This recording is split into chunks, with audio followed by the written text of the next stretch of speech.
Edgar Allan Poe's tales abound with tragic, mysterious, or gruesome deaths.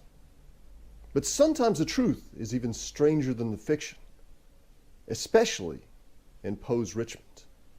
Take, for example, Mary Gallego here. She died in the great 1811 Richmond theater fire, along with 71 of her fellow Richmonders. Her body was so badly charred that she was recognized only by her jewelry. Or over there, a portrait of Poe's UVA classmate, Upton Beale, a minister who died of exhaustion while preaching. There are 1,000 ways or more to die in Edgar Allan Poe's Richmond. What follows is a tour of just a few of them. Let's begin our tour of untimely deaths with this visit to historic St. John's Church. Started in 1741, this is the oldest burial grounds in the city of Richmond, and no visit to St. John's is complete without a stop by the final resting place of Edgar Allan Poe's mother, Eliza Poe. So here's the monument. And we know a great deal about Eliza Poe. You've probably heard some of it. She was a pretty well-known actress, performed in theaters all the way up and down the coast from Portland, Maine, down to Charleston, South Carolina. Got some pretty good reviews along the way, but lived a brief and tragic life. She was 9 years old. Her father had already died, and she came to the United States with her mother. 2 years later, her mother died of yellow fever down in South Carolina. After that, she lost her stepfather to yellow fever in North Carolina. Then she got married at age 15 and lost her husband to yellow fever in Virginia near Fredericksburg. At the age of 18, she married a second time right here in Richmond to David Poe Jr., another actor of limited talent. And he abandoned the family. We don't know where he died. We don't know what killed him. There are rumors that he died in a yellow fever outbreak in Norfolk, Virginia. Also that he might have died in a debtor's prison in New York. There's even a rumor that he died in the great Richmond theater fire of 1811, which is absolutely not true. He wasn't even there. Poe thought that his father and mother died within a couple weeks of each other, so that would place Poe's father's death, if Poe even knew when his father died, to when he was only about a year or maybe 3 years old. But she passed away just a month before Poe's third birthday, so he never really knew her. And over the years, he cherished the memory of his mother, but he couldn't really tell a whole lot of it. He said, "The want of parental affection was the greatest of my trials." So how did she die? Well, most people think it was either tuberculosis or pneumonia, or maybe both. She died in a little boarding house not far from here, about 9th and Gray Streets. And she was buried up here at St. John's Church, which was the public burial grounds of the city at the time, although the grave was unmarked for 116 years after her death, until James Whitty of the Poe Foundation and Samuel Cowardin tracked down the spot where she was. And they're the ones, along with the Raven Society at the University of Virginia, the Actors Equity of New York, and the Poe Museum, who got this nice big monument placed on her grave. And up top, there's a plaque here called the Birth of Genius, which shows a woman holding an urn with a raven emerging from it. The symbolism is obvious. But I want to show you what's around the other side of the monument. Here's a quote from Poe himself from one of his reviews. "The actor of talent is poor at heart, indeed, if he do not look with contempt upon the mediocrity even of a king." And he notices down here that no earl was ever prouder of his earldom than he of the descent from a woman who, although well born, hesitated not to consecrate to the drama her brief career of genius and beauty. So on that note, let's take a look at some of the other graves nearby. I'd like to tell you a little bit about old George Wythe, a signer of the Declaration of Independence, who's buried right over this way. So here we are at the grave of George Wythe, As the plaque says, he was a signer of the Declaration of Independence, Thomas Jefferson's law professor, and the first professor of law in the United States. So a lot of great accomplishments. But we're here to talk about death. Now, about 1805, so 4 years before Poe was born, his sister's grandson, George Wythe Sweeney, moved in with him. And this guy was kind of a low-life scoundrel. He ran up a lot of gambling debt, started stealing from George Wythe to pay off some of his debts. And then he heard that Wythe was including somebody else in his will. And he's like, I'm tired of waiting around for my inheritance. I better do something about this. So he did what any good grandnephew would do. He had coffee with him to talk it over. Only the coffee was laced with arsenic. Now, the other heir, he died pretty quickly, but Wythe lingered on long enough to write Sweeney out of his will. Now, afterwards, somebody recalled seeing Sweeney drop some powder into the coffee, and he was brought up on murder charges. Of course, he was acquitted, so nothing really happened to him, but he lived his life in shame because everybody knew that he was responsible for this great man's death.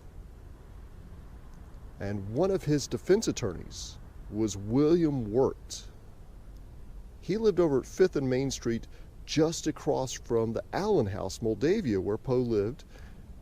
And Wirt also was one of Poe's advisors early on. His advice to Poe when Poe showed him his poem Al Raf was, I don't really understand this modern poetry, but as far as I know, it's good. And he recommended he show it to a few other people instead. Now, George Wythe's house was just 2 blocks that way at the corner of 5th and Grace. Down here at the corner of 5th and Main is his murderous nephew's lawyer, William Wirt's house, still standing, much as it looked back in his day. Now, William Wirt, very well known in his time, was the longest serving Attorney General of the United States. He was also a distinguished writer, even ran for President of the United States on the anti-Masonic ticket. It's exactly what it sounds like. They didn't like the Freemasons. But Poe would have sought out his advice because this guy was the writer of things like Notes of a British Spy, also the multi-volume biography of Patrick Henry that was the first thing to put in writing Patrick Henry's "Give me liberty or give me death" speech. In fact, some historians think that because this was written decades after the fact, that more of the speech we know was written by Wirt than was written by Patrick Henry. But we came here to hear about death. Cause of death? St. Anthony's fire.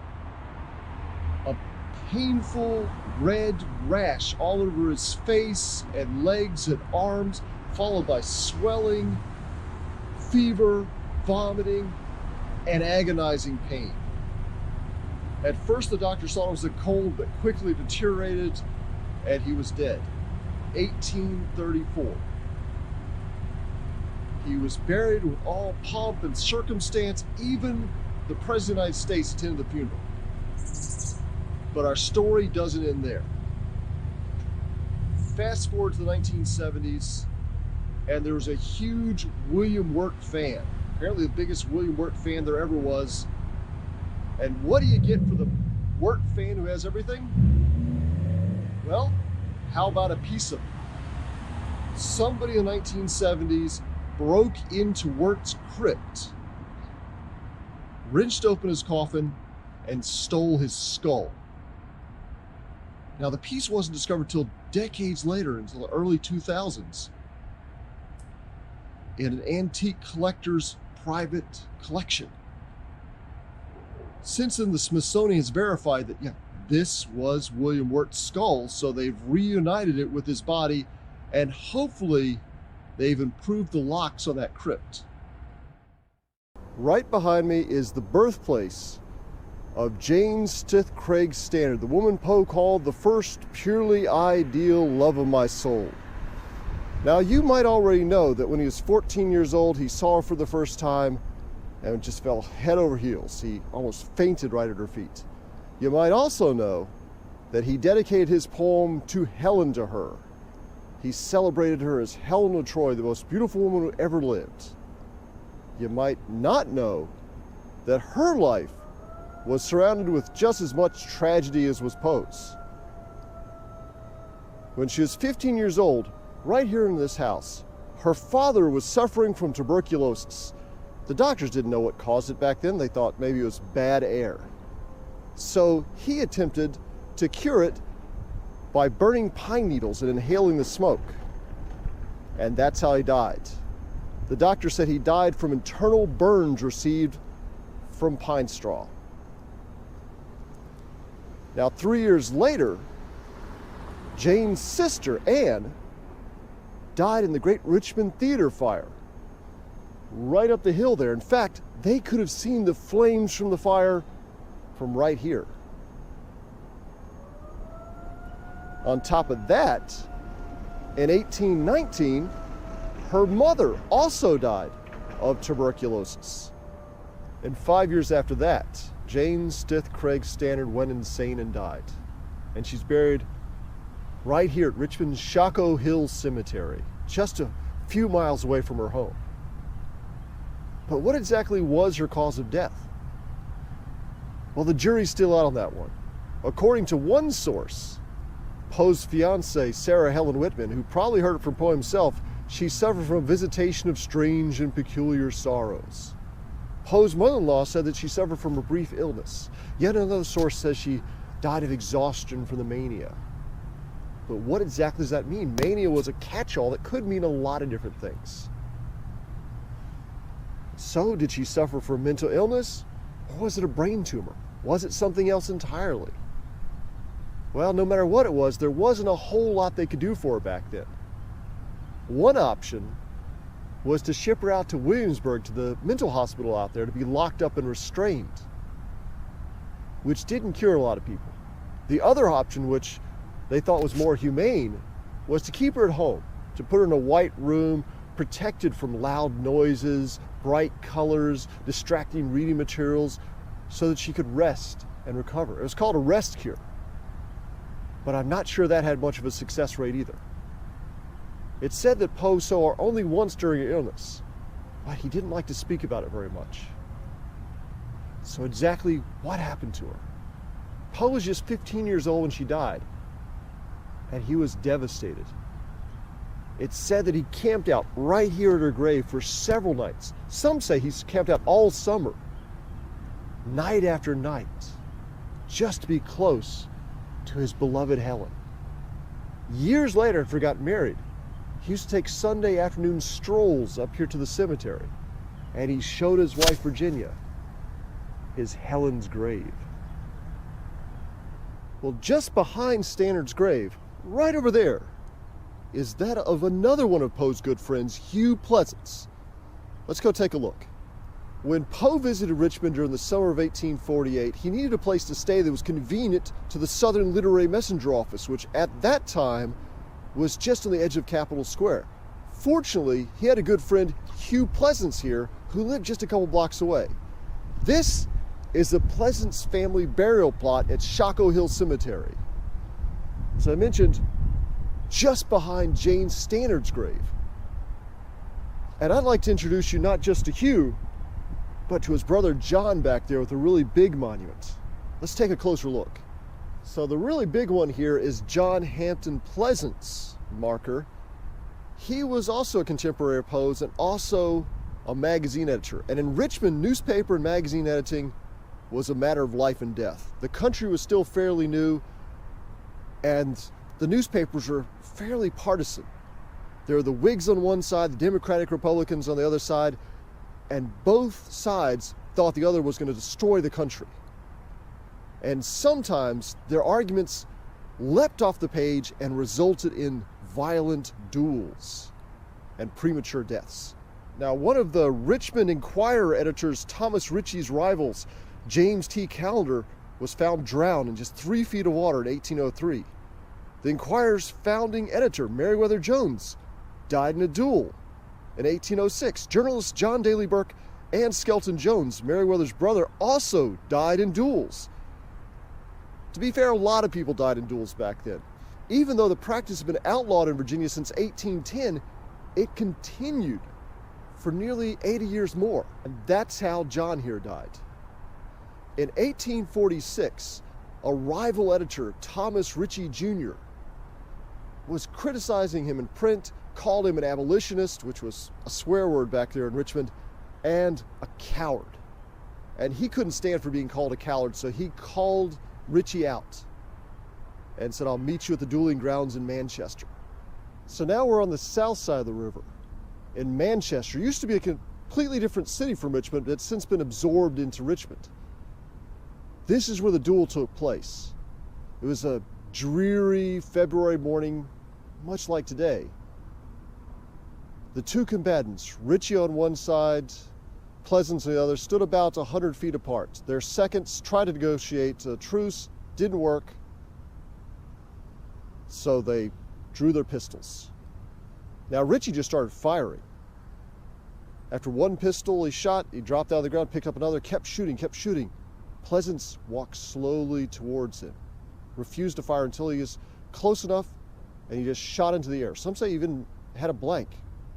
He wasn't there to actually kill anybody, he just wanted to scare Ritchie a little bit, and it didn't work out because Ritchie kept firing. So finally, Pleasance pulled out his cane sword and lunged for him. And then Ritchie shot the death blow. Now Ritchie and his second realized they were in trouble. Pleasance was dead. So they took off, fled all the way to Washington, D.C. But eventually Ritchie was charged with murder, because after all, dueling was illegal. But he got off. He was acquitted. But since then he was racked with guilt, and even gave some money to Pleasance's widow to help, soothe his guilty conscience. Speaking of duels, no talk about dueling in Richmond would be complete without coming here to Hollywood Cemetery to meet the guy Poe challenged the duel. Right back here, John Moncure Daniel, editor of the Examiner. Now, Poe first met him in 1848. That's while Poe would have been staying at Hugh Pleasance's house. And maybe while he's staying there, he asked, "Hey, what happened to your brother?" And Hugh said, "Oh, he died in a duel." So Poe decided to show up at Daniel's house, maybe over something that Daniel had written or said about him. We're not quite sure, but he just showed up at the Examiner office one day, pointed a pistol at him and said, "I challenge you." Now, Daniel was usually a hothead, sort of overly excitable, but this time he backed down. He said, "Why don't we just sit down and have a drink together?" So he offered Poe a drink, and they became sort of frenemies after that. And Daniel actually agreed to publish some of Poe's poetry in the Examiner. And that's where we'll find the final versions of some of his poems, including The Raven, which appeared just about the time of Poe's death. Now, whose fault was it?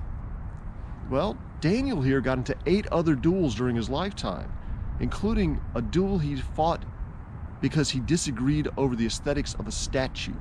So I'm thinking it was Daniel's fault. But either way, he helped get some of Poe's works in print, and that's the important thing. He got us the final version of The Raven in print. After that, Daniel lived until 1865. He was pro-slavery, pro-segregation, hated the North. And he, as editor of the magazine, staunchly defended the Confederacy. But then he died just a few days before the fall of Richmond, and the fire that engulfed downtown Richmond, set by the Confederates, actually burned down the Examiner office. The last issue of the Examiner was the one that contained the notice of Daniel's death. But before we finish talking about Poe and duels, let's visit the Richmond dueling grounds on the east end of the city. According to an 1848 map, just down the hill here around Franklin and 30th Streets was Richmond's dueling grounds. This is where many combatants came to meet their maker. Just imagine how many people lost their lives just down this hill. Well beyond Poe's time, all the way up till 1887, when another newspaper editor, Joseph Bryant, was challenged to a duel His response? He said it was absurd and he called the cops on the guy. And that's when dueling pretty much ended in Richmond.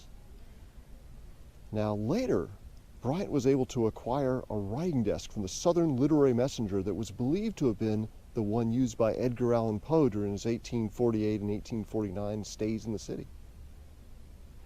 That's one of the desks that's now on display at the Poe Museum, thanks to the Bryant family. That brings us back to Poe's old friend Hugh. Now, he didn't die in a duel. Fortunately, he survived that, but he met probably a worse fate. It was 1870. The Civil War had been over for 5 years. Reconstruction was just ending, and there was a major court case here in Richmond in the Virginia state capitol to decide whether the mayor should be the Reconstruction appointed mayor or the city appointed mayor. So people crowded into the state Supreme Court, which at that time was in the Capitol. So many people there were, in fact, that the floor collapsed under their weight. 62 people were crushed under the debris, including Hugh Pleasance. For years afterwards, long after the floor was repaired and the Capitol was put back into service, night security guards said they could still hear the faint moaning of the victims of that tragedy. I'm not sure if I believe that or not. I'll leave it for you to decide. Now let's take a look at another grave right back here. Elmira Royster Shelton. So this is the grave of Elmira Royster Shelton, Poe's first and last fiance. You've probably heard the story, how they were 15 years old when they met, they fell madly in love and had to spend the rest of their lives together. But Poe was an orphan, an actress's kid, not a very good match for Elmira, according to her father. So when Poe was away at college, her father intercepted Poe's love letters to her, convinced her that Poe had forgotten all about her, so she'd marry somebody else. The wealthy Alexander Barrett Shelton, who owned his own shipping business on the canal and had invested wisely in a lot of Churchill real estate. So that's why he gets the really nice marker, and Elmira, for the longest time, was in an unmarked grave. The Poe Museum actually put that little marker down there in 2012. But by all accounts, it was a happy marriage. She loved him. They had 4 kids together, 2 of which survived to adulthood. Now, that's not the tragedy here. Kids back then died at an alarming rate compared to today. Something like only 3 in 4 children survived to adulthood. So infant mortality today would be highly preventable in a lot of these cases, but back then it was just a fact of life. That's not the mysterious death. The mysterious tragic death is what happened to Alexander Barrett Shelton. And that brings us to Alexander Barrett Shelton's tragic demise. It began in 1844, right here on the James River Canal. Shelton was 37 years old, and it makes sense he would be at the canal because he owned a shipping business here. Somebody fell into the water, and heroically, Alexander jumped into the water to rescue him, but contracted pneumonia and died. Now, this would make perfect sense if we're in the middle of the winter like it is now, but this event occurred in the middle of the summer. So people have speculated, did he really die of pneumonia, or was it something else? Maybe he swallowed some water and ingested some brain-eating amoeba. We just don't know. But what we do know is that if he hadn't died then, Edgar and Elmira wouldn't have gotten back together 5 years later. So this event might very well have changed the course of Poe's life. So if you are in Richmond, be sure to visit the canal, enjoy the scenery, learn about the history, but just don't drink the water. Speaking of canals, in Poe's day, Richmond had a shipping economy about a quarter the size of New York City's, which is pretty impressive considering New York already had about 300,000 people and Richmond only had about 20,000 people. So it needed a lot of warehouses, just like this one, full of barrels of flour and tobacco to carry goods to the nearby ships at Rocket's Landing, to take them across the ocean, also to take them to the canals, to go out to the western part of the state. So the economy was thriving in these days. And even today in downtown Richmond, you'll find a lot of these old warehouses from the 1840s and 50s and 60s. This one actually is right behind the Poe Museum's parking lot and dates to only a couple years after Poe's death. So this is exactly the kind of building that he would have seen while he was in town. But this is where we talk about death. Just 12 years after Poe died, the Civil War began. And Richmond, being the capital of the Confederacy, saw a lot of battles for control of the city all around this area. That meant the city became flooded with wounded. The field hospitals just weren't big enough for all of them. So the Confederates commandeered a lot of these warehouses, including this one, to make it into sort of makeshift hospitals. Now, if you ended up in one of these hospitals at a time with, say, a leg blown off by a cannonball or an arm with gunshot wounds, the safest, most effective way to treat you was just to cut off that limb. And surgeons back then had it down to an art form. They would just whip out their saw. Yeah, surgeons back then carried bone saws with them for just such an occasion. Within the course of just a minute, they could cut that arm right off of you. Now, you didn't always have access to anesthesia at the time, so there were other techniques. Nearby Berkeley Plantation actually has some of the bullets that they would tell the patients to bite down on. Bullets now have teeth marks in them. So you can imagine the excruciating pain they suffered over that course of that minute while the surgeon sawed off a limb. Now, if you actually survived the operation, you might just die of infection or some other disease floating around the hospital, so your odds weren't terribly good either way. So you can imagine just how many people died in warehouses just like this one. So of course, there's some ghost stories. One of the hospitals right down there is now an apartment building. Nice apartment with a pool on the roof, shops on the first floor. And there's ghost stories about how at night people used to see limbless torsos or phantom arms or legs floating down the hallways. Another hospital right down that way, they say at midnight you can hear a Confederate soldier walking down the hallway. I don't know of any ghost stories about this one, but I thought I'd include it just because it's right behind the Poe Museum. Now, that's not the only use they came up for some of these old warehouses, so I'm going to show you one that's just one block that way, or I would show you that one. Libby Prison. The problem is, it's a parking lot now, but fortunately for you all, we have a piece of it inside the Poe Museum's garden. Let's check it out.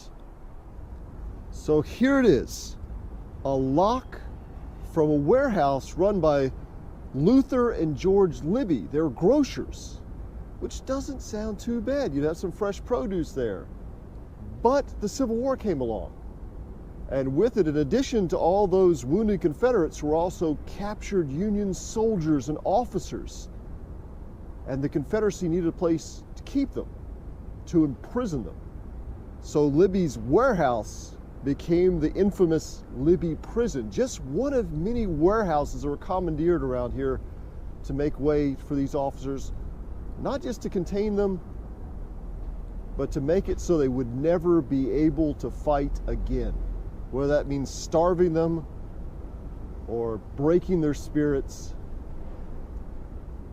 Even an island, Belle Isle, the middle of James River, today it's a park. Back then it was an open-air prison camp for the enlisted men. Thousands of people died. And there's stories about the horrid conditions, people living in squalor and filth. There's one grim tale of a man who came upon his comrade contemplating a piece of meat in his hand that was, by that time, rotten and more maggots than meat. He asked him what he was doing. He said, I'm just quarreling with the maggots. Now, actually having meat was a rarity in those days. In Libby prison, one of the dying officers said that they just subsisted on cornbread and sweet potatoes. So it's no wonder that a lot of them just were never able to escape, were never able to see combat again. And after the war, after the city of Richmond fell, Abraham Lincoln entered the city, and when he looked upon Libby prison, some in the crowd said, "Tear it down, we'll tear it down." He said, "No, leave it up as a monument to all those who paid the ultimate price for their country and for freedom." So for a while, the warehouse did stand, until about 1880, when a fellow up in Chicago bought it, took it apart brick by brick, and had it reconstructed in Chicago as a war museum. About a decade after that, the museum wasn't doing so well, so he sold off the pieces, among which is this lock. So think about that the next time you're in the garden. Well, I hope you survived the tour. And if you did, thanks for joining us. And we'll see you next time at the Poe Museum.